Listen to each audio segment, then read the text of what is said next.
நீங்கள் உங்கள் லைஃப்பில் சந்தோஷமாக இருக்கணும், ஹாப்பியாக இருக்கணும் அப்படின்னு நினச்சிங்க அப்படின்னா, அதுக்கு நீங்கள் தைரியமாக இருக்கணும். தைரியமாக இருக்கணும் அப்படின்னா, அதாவது நீங்கள் சந்தோஷமாக இருக்கிறதுக்கு எந்த அளவுக்கு உங்களுக்கு தைரியம் தேவைப்படுதோ, அந்த அளவுக்கு நீங்கள் மற்றவங்கனால டிஸ்லைக் பண்ணுற அளவுக்கு, அந்த விஷயத்தை ஏற்றுக்கிற அளவுக்கு உங்களுக்கு தைரியம் வேணும். அதாவது மற்றவங்களுக்கு உங்களை பிடிக்கல அப்படிங்கிறது உங்களுக்கு தெரிஞ்சும் கூட, அதை உங்களால் ஏற்றுக்க முடிஞ்சுது அப்படின்னா, அந்த தைரியத்தை நீங்கள் வளர்த்துக்க முடிஞ்சுது அப்படின்னா, இந்த 2 விதமான தைரியம் உங்ககிட்ட இருக்குது அப்படின்னா, நீங்கள் உண்மையாகவே சந்தோஷமாக இருக்க முடியும். வணக்கம் நண்பர்களே, welcome back to Epic Life. நான் உங்கள் வெற்றி கூட்டாளி. இந்த வீடியோ பதிவின் மூலமாக the courage to be disliked அப்படிங்கிற புத்தகத்தினுடைய முக்கியமான 2 கருத்துக்களை நாம் பார்க்க இருக்கிறோம். ரொம்ப ரொம்ப முக்கியமான ஒரு புத்தகம். உங்களால் முடிஞ்சது அப்படின்னா இந்த புக்கை வாங்கி படிங்க. இந்த வீடியோவிலையோ அல்லது எந்த வீடியோவில் கிடைக்கிறத விட முக்கியமான ஆழமான கருத்துக்கள் அந்த புக்கில் உங்களுக்கு கிடைக்கும். உண்மையாகவே ஒரு லைஃப் சேஞ்சிங் புக் அப்படின்னு சொல்லலாம். சரி, இப்போது இந்த புத்தகத்திலேருந்து 2 முக்கியமான கருத்தை பார்க்கலாங்களா? முதலாவது, நம்மளுடைய கடந்த கால அனுபவம் அப்படிங்கிறது, பாஸ்ட் எக்ஸ்பீரியன்ஸ் அப்படிங்கிறது நம்முடைய ஃப்யூச்சரை, நம்முடைய எதிர்காலத்தை தீர்மானிக்குது அப்படின்னு நம்ம நினச்சிக்கிட்டு இருப்போம். இப்போ அந்த சில புத்தகங்களெல்லாம் எடுத்துக்கிட்டிங்க அப்படின்னா, பவர் ஆஃப் யுவர் சப்கான்ஷியஸ் மைண்டோ அல்லது சைக்கோ சைபர்நெட்டிக்ஸ் அப்படிங்கிற புத்தகமோ, இது ஒரு விஷயத்தை பற்றி சொல்லுவாங்க. என்ன அப்படின்னா, உங்களுடைய கடந்த கால அனுபவத்தில் உங்களுக்கு நடந்த நெகட்டிவான சம்பவங்கள் என்ன பண்ணும் அப்படின்னா, உங்களுடைய ஆழ்மனதில் ஒரு பதிவாக மாறிவிடும். ஸோ அது என்ன பண்ணும் அப்படின்னா, உங்களை ஃப்யூச்சரில் நீங்கள் ஏதாவது ஒரு விஷயம் பண்ணணும் அப்படின்னு நீங்கள் முயற்சி பண்ணும்போது, அது உங்களுக்கு ஒரு தடையாகவே, ஒரு மனத்தடையாகவே உங்களுக்கு இருந்துக்கிட்டே இருக்கும். சில நேரத்தில் உங்களுடைய நம்பிக்கைகள் தடைகளாக இருக்கலாம். எதை எடுத்தாலும் நம்மளால் இதை பண்ண முடியாது, இதை பண்ணுறதுக்கான வாய்ப்புகளே இல்லை அப்படின்னு சொல்லிட்டு நீங்கள் நினச்சிக்கிட்டே இருப்பீங்க. அதுக்கு காரணம் உங்களுடைய மனத்தடை தான், வேறு எதுவுமே இல்லை.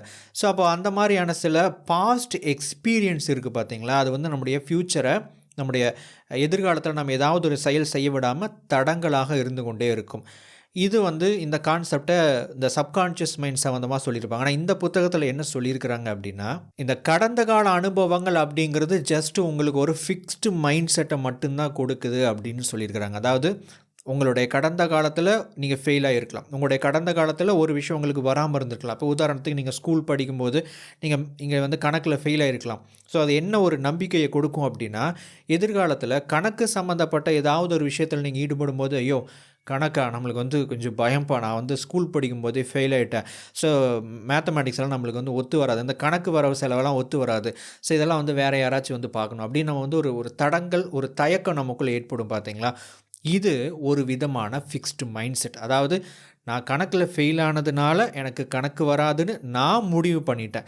நான் ஒரு விஷயத்தை ஆரம்பித்து அது எனக்கு வரல அப்படிங்கிறத நான் முடிவு பண்ணிட்டேன். பட் அது உண்மை இல்லை, உங்களால் மாற்ற முடியும். அதுதான் உண்மை. அதை நீங்கள் மாற்றணும் அப்படின்னு நினச்சிங்கன்னா, இந்த கருத்தை நீங்கள் ஆழமாக உள்வாங்கிக்கணும். அது என்ன அப்படின்னா, இது ஒரு ஃபிக்ஸ்டு மைண்ட் செட். எப்படி ஒரு பசு மரத்தாணியில் ஒரு ஆணி அடித்தா எப்படி அந்த காயம் ஆறாமல் அப்படியே இருக்குமோ, அந்த மாதிரியான ஒரு விஷயந்தான் உங்களுக்கு நடந்திருக்கு. ஆனால் இதை நீங்கள் மாற்ற முடியும். இது உங்களுடைய நம்பிக்கை தான். உங்களுடைய மனநிலை ஒரு பர்டிகுலர் நெகட்டிவான விஷயத்தில் ஸ்ட்ரக் ஆயிருச்சு அப்படிங்கிறத முதல்ல நீங்கள் சிந்திக்க ஆரம்பிக்கணும். அதுக்கப்புறம் நீங்கள் மாற்ற முடியும்னா என்ன பண்ணும், மாற்றணும்னா என்ன பண்ணும் அப்படின்னா, சிம்பிளாக நீங்கள் அதற்கான முயற்சிகளில் ஈடுபடணும். கண்டிப்பாக ஒரு காலத்தில் உங்களுக்கு வராமல் இருந்த ஒரு விஷயம் உங்களுக்கு திரும்ப நீங்கள் முயற்சி பண்ணும்போது உங்களுக்கு வரலாம். இப்போ நான் அந்த கணக்கு சொன்னேன் இல்லைங்களா, இது என்னுடைய லைஃப் எக்ஸ்பீரியன்ஸ். ஸோ கணக்கில் நான் 10th படிக்கும்போது ஃபெயில் ஆகிட்டேன். அதுக்கப்புறம் ஸ்கூல் ட்ராப் அவுட். அதுக்கப்புறம் திரும்பவும் 10th நான் ட்ரை பண்ணும்போது, ஒரு 3 வருஷம் கேப்புக்கு அப்புறம் ட்ரை பண்ணும்போது கணக்கு எனக்கு வந்துச்சு. அதுக்கப்புறம் மறுபடியும் ஒரு 4 வருஷம் 5 வருஷத்துக்கு அப்புறம் திரும்ப காலேஜ் படிக்கும்போது அதை கண்டினியூ பண்ணும்போது அதே கணக்கு எனக்கு வந்துச்சு. ஆனால் எப்படின்னு எனக்கு தெரியாது. ஆனால் அப்போது எனக்கு அது சுத்தமாக வரல. நிறைய அட்டம்ப்ட்லாம் எனக்கு வரவே இல்லை. அதனால தான் ஸ்கூல் ட்ராப் அவுட்டே ஆனேன். ஸோ இதை மாற்ற முடியும் அப்படின்னா நீங்கள் அதுக்கான முயற்சிகளில் ஈடுபடணும். இது ஒரு ஃபிக்ஸ்டு மைண்ட் செட். உங்களால் அதை மாற்ற முடியுங்கிறத நம்பி இறங்குனீங்க அப்படின்னா, அதை மாற்றுறதுக்கான முயற்சிகளில் ஈடுபட்டீங்க அப்படின்னா நிச்சயமாக உங்களால் மாற்ற முடியும். இப்போ இந்த புத்தகத்தில் இருக்கக்கூடிய 2வது கருத்து என்ன அப்படிங்கிறத பார்க்குறதுக்கு முன்னாடி இன்னொரு புக் ரெக்கமெண்டேஷன். நீங்கள் வெற்றி அடைய நீங்கள் செய்ய வேண்டிய செயலை முதலில் செய்ய வேண்டும் எனும் கருத்தை கற்றுக்கொள்ள ஃபர்ஸ்ட் திங்ஸ் ஃபர்ஸ்ட் எனும் புத்தகத்தை நான் ரெக்கமெண்ட் செய்கிறேன். இப்புத்தகத்தின் கருத்துக்களை குறைவான நேரத்தில் கற்றுக்கொள்ள குக்கு எஃப்எம் மூலம் இப்புத்தகத்தின் ஃபுல் புக் சம்மரியை தமிழில் கேளுங்கள். குக்கு எஃப்எம் பிளே ஸ்டோரில் 4.5 ஸ்டார் ரேட்டிங் வாங்கிய ஒரு app. 5000+ hours of audio content இருக்கிற தரமான ஆப். இதில் motivation, biography, self help, money, நாவல்ஸ்னு பல்வேறு ஜேர்னல்ஸ் அடங்கிய ஒரு ஆப் தான் குக்கு எஃப்எம். பல மொழிகளில் audio books and book summaries இருக்குது. முக்கியமாக நம்ம சுய முன்னேற்றம் சார்ந்த முக்கியமான புத்தகங்களோட புக் சம்மரிஸ் தமிழ் மொழியில் இருக்குது. இது ஒரு ப்ரீமியம் ஆப். நார்மலாக ரூ. 399 ஒரு வருஷத்துக்கான சப்ஸ்கிரிப்ஷன் சார்ஜ். நம்ம எபிக் லைஃப் பார்வையாளர்களுக்கு வெறும் ரூ. 199 ஒரு வருஷத்துக்கான ப்ரீமியம் கண்டென்ட்டை கேட்க முடியும். ELT50 அப்படிங்கிற கூப்பன் கோடை பயன்படுத்தும் முதல் 250 நபர்களுக்கு ஒரு வருஷத்துக்கான ப்ரீமியம் கண்டென்ட்டை ரூ. 199 பெற முடியும். இந்த ஆப்பை டவுன்லோட் பண்ணுறதுக்கான லிங்க் கீழே டிஸ்கிரிப்ஷனில் கொடுத்துருக்கேன். கிளிக் பண்ணி டவுன்லோட் பண்ணுங்கள். காம்படிஷன், நீங்கள் சக்ஸஸ்ஃபுல்லாக இருக்கணும் அப்படின்னா நம்ம வந்து ஏதோ ஒரு விதத்தில் வந்து போட்டி போட்டுக்கிட்டே இருக்கணும். நம்ம வந்து முதல் இடத்த பிடிக்கணும். நம்ம பிஸ்னஸ் பண்ணுறோமா அந்த ஏரியாவிலேயே முதல் ஆளாக இருக்கணும். ஒரு டாப் லெவலில் இருக்கணும். நம்ம வந்து ஏதாவது ஒரு விஷயத்தை நம்ம ஆரம்பிக்கிறோமா நம்ம வந்து டாப் லெவலில் இருக்கணும். நம்ம வந்து ஒரு யூடியூப் சேனல் ரன் பண்ணுறோமா நம்முடைய சப்ஸ்கிரைபர் வந்து டாப் லெவலில் இருக்கணும். வியூஸ் வந்து டாப் லெவலில் இருக்கணும். நம்ம வந்து ஏதாவது ஒரு சுய தொழில் ஆரம்பிக்கிறோமா நம்ம வந்து எல்லாரும் பார்க்குற அளவுக்கு ஒரு பெரிய ஆளாக இருக்கணும். அப்படிங்கிற மாதிரி ஒரு காம்படிட்டிவ் மைண்ட் செட்டை நீங்கள் ஃபிக்ஸ் பண்ணிட்டீங்க அப்படின்னா அது வந்து உங்களுக்கு சந்தோஷத்தை கொடுக்காது. அதுக்கு பதிலாக எதை கொடுக்கும் அப்படின்னா ஒரு விதமான குழப்பத்தையும் ஒரு விதமான வருத்தத்தையும் வந்து உங்களுக்கு கொடுத்துக்கிட்டே இருக்கும். அதிகமாக தோக்குறவங்க வந்து பார்த்திங்கன்னா ஐயோ நம்ம தோத்துட்டுமே அப்படின்னு நினச்சிட்டு வருத்தப்பட்டுக்கிட்டே இருப்பாங்க. இந்த ஜெயிக்கிறவங்க பார்த்திங்களா, அதாவது இந்த காம்படிட்டிவ் மைண்ட் செட் போட்டி மனப்பான்மை உள்ள வெற்றியாளர்கள் வந்து பார்த்திங்கன்னா எப்போவுமே வந்து எப்படி ஜெயிக்கலாம் என்ன பண்ணலாம் அப்படின்னு சொல்லிட்டு அதை பற்றி ஓவர் திங்க் பண்ணிக்கிட்டே இருப்பாங்க. அதை பற்றி யோசிச்சுக்கிட்டே இருப்பாங்க. இந்த 2 விஷயத்தையுமே வந்து தவிர்த்துக்கிட்டு நீங்கள் ஒரு விஷயத்தை எதுக்காக பண்ணுறீங்க, ஸோ அந்த ஒரு கேள்விக்கான பதிலை கண்டுபிடிங்க. நீங்கள் அஃப்கோர்ஸ் நீங்கள் வந்து ஒரு போட்டியில் ஈடுபடலாம். நீங்கள் வந்து ஒரு காம்படிஷனில் ஈடுபடலாம். நீங்கள் வந்து ஒரு ஸ்போர்ட்ஸில் இருக்கலாம். நீங்கள் வந்து ஒரு பிஸ்னஸில் இருக்கலாம். நீங்கள் ஒரு ஃப்ரீலான்சராக, நீங்கள் வந்து ஒரு ஆண்ட்ரப்ரனராக, நீங்கள் எப்படி வேணால் இருந்துட்டு போங்க. ஆனால் நீங்கள் இப்போ பண்ணிக்கிட்டு இருக்கிற விஷயத்தை எதுக்காக பண்ணுறீங்க அப்படின்னு ஒரு ஆழமான ஒரு பர்பஸ் இருக்கும் இல்லைங்களா, ஒரு நோக்கம் இருக்கும் இல்லைங்களா, அந்த நோக்கத்தை திறம்பட செஞ்சுக்கிட்டே இருக்கணும்.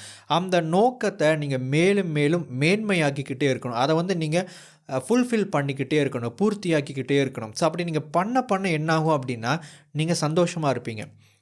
உங்களுக்கு வந்து ஒரு விஷயம் பிடிக்குது, அதை பண்ணுறீங்க. பிடிக்கிற விஷயத்தில் நான் வந்து நம்பர் 1 இருக்கணும், நம்பர் 2 ஆகிட்டேன், நான் வந்து ஃபெயில் ஆகிட்டேன் அப்படிங்கிற அந்த போட்டி மனப்பான்மையை உடச்சிட்டிங்க அப்படின்னாவே உங்களுக்கு பிடிச்ச விஷயத்த பிடிச்ச மாதிரி சூப்பராக 100% திருப்தியோடு சாட்டிஸ்ஃபேக்ஷனோடு பண்ண முடியும். ஆனால் உங்களுக்கு பிடிச்ச விஷயத்தை நீங்கள் செய்யும்போது இந்த போட்டி மனப்பான்மை உள்ளே வந்துச்சுன்னா சாட்டிஸ்ஃபேக்ஷனை உடச்சி விட்டுரும். செல்ஃப் சாட்டிஸ்ஃபேக்ஷன் அப்படின்னு ஒன்று இருக்குது. அதாவது நீங்கள் நினைக்கிற விஷயத்தை நீங்கள் ஒரு விஷயத்தை பண்ணணும்னு நினைக்கிறீங்க. லெட்ஸே ஒரு க்ரியேட்டிவ் ஒர்க் இருக்குது, ஒரு ஃபோட்டோகிராஃபி இருக்குது, ஒரு வீடியோகிராஃபி இருக்குது, நீங்கள் ஒரு புக்கு எழுதுறீங்க, நீங்கள் வந்து ஒரு கிளாஸில் ஒரு டீச்சராக இருக்கிறீங்க, நான் வந்து இப்படி இன்றைக்கி பாடம் நடத்தணும்னு நினைக்கிறீங்க, இந்த மாதிரி ஒரு டீச்சராக இருக்கணும்னு நினைக்கிறீங்க, இந்த லெவலுக்கு நான் டீச் பண்ணணும்னு நினைக்கிறீங்க, இந்த லெவலுக்கு நான் ஒரு ஃபோட்டோ வீடியோ எடுக்கணும், அல்லது இந்த லெவலுக்கு நான் எப்படி பண்ணணும்னு நீங்கள் உங்கள் மைண்டில் ஒரு க்ரியேட்டிவிட்டி வச்சுருப்பீங்க இல்லையா. ஸோ அந்த க்ரியேட்டிவிட்டிங்கிறது வந்து உங்களுடைய ஒரு செல்ஃப் ஸ்கேல். இது வந்து போட்டி மனப்பான்மையில் உங்களுக்குள்ளே வந்து அவ்வளோ க்ரியேட்டிவிட்டி ஊறி இருக்குதுன்னு அர்த்தம். ஸோ அதோடு நம்ம நிப்பாட்டிக்கணும். மற்றவங்களோட கம்பேர் பண்ணிவிட்டு இவங்க டாப்பில் இருக்கிறாங்க, நாம தான் டாப்பில் இருக்கணும், நம்ம வந்து நம்பர் 2 இருக்கிறோம், நம்பர் 1 வரணும் அப்படிங்கிற விஷயத்தை வந்து விட்டுறணும். கொஞ்ச நாளைக்கு முன்னாடி இந்த உலக பணக்காரர்கள் பட்டியலில் வந்து இவர் இறங்கிட்டார், ஜெஃப் பெசோஸ் இறங்கிட்டார், இலான் மஸ்க் மேலே போயிட்டார் அப்படின்னு சொல்லிட்டு நிறைய பேர் அதை பற்றி வீடியோஸ் எல்லாம் போட்டுக்கிட்டு இருந்தாங்க. உண்மையாகவே இலான் மஸ்க்கும் ஜெஃப் பெசோஸும் நான் வந்து நம்பர் 1 ஆகிட்டேன் அப்படின்னு சொல்லிட்டு அவர் சந்தோஷப்பட போகிறது கிடையாது. நம்பர் 2 ஆகிட்டேன் அல்லது நம்பர் 3 ஆகிட்டேன் அப்படின்னு சொல்லிட்டு அந்த பணக்கார பட்டியலில் இருக்கக்கூடிய அந்த நபர் வந்து வருத்தப்பட போகிறதும் கிடையாது. காரணம் என்ன அப்படின்னா அவருடைய வேலையில் வந்து பிஸியாக இருப்பார். நாம தான் என்ன பண்ணிக்கிட்டு இருக்கிறோன்னா இவர் நம்பர் 1 இவர் நம்பர் 2ன்னு சொல்லிட்டு இருக்கிறோம். ஸோ நம்பர் 1 ஆகிறது, நம்பர் 2 ஆகிறதுக்காக யாருமே வந்து ஹை அச்சீவர்ஸ் யாருமே வந்து பார்த்திங்கன்னா போட்டி போட்டுக்கிட்டு இருக்க மாட்டாங்க.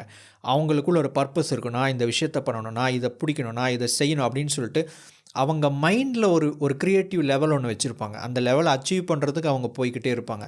அந்த ரியல் காம்படிஷனோடு நம்ம நிப்பாட்டிட்டோம் அப்படின்னா உண்மையாகவே நாம் சந்தோஷமாக இருப்போம். நண்பர்களே, இந்த 2 கருத்துக்கள் உங்களுக்கு யூஸ்ஃபுல்லாக இருந்திருக்கும் அப்படின்னு நான் நம்புகிறேன். அடுத்த வீடியோ பதிவில் மேலும் ஒரு பயனுள்ள தகவலோடு உங்களை சந்திக்கிறேன். தேங்க்ஸ் ஃபார் வாட்சிங்.